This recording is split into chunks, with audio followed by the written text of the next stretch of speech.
Kumusta po kayo? Magandang tanghali sa inyong lahat. May papakita lang po ko sa inyo. Kahapon po sa grocery, nabudol po ako. Nabudol si Inday Bisaya. Hindi nagbabasa.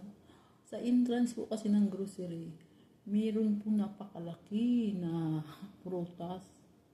Sabi ko, nakabalot na po. 5 piraso sa isang balot. Sabi ko sa asawa ko, $1.99. Mura na yun, napakamura at saka ang ganda. Sabi ko sa asawa ko, are you sure na $1.99 ang isang supot? Sabi ko, sale. Sabi naman ng asawa ko, you get na para later. You're just going to, you're not going out anymore to get that.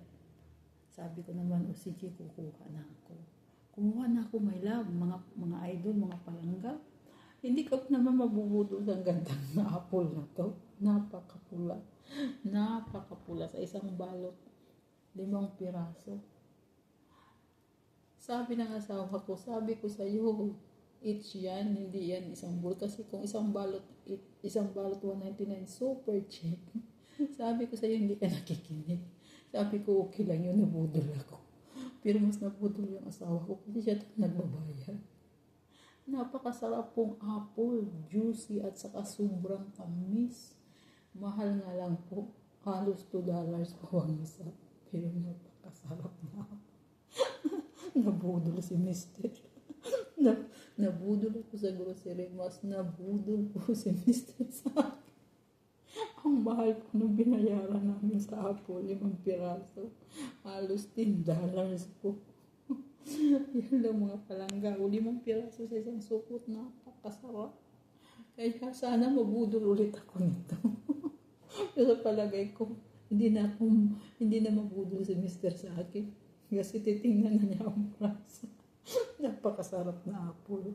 Ay naku, ito kung kinain ko kagabi sa piraso. Siya tatlong slice lahat.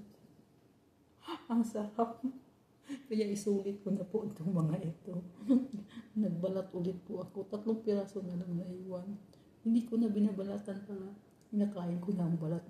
Nasawsaw ko sa asin. Piling ko na sa Pilipinas kumakain ng biyabas o kaya tambis. Napakasarap po talaga. Kung pwede ko lang i-share sa inyo, i-share ko to sa inyo. Lalo na sa aking mga kapatid at pamilya. Napakasarap na apple. Okay lang po, nabudol ako. Yun lang po sa inyo.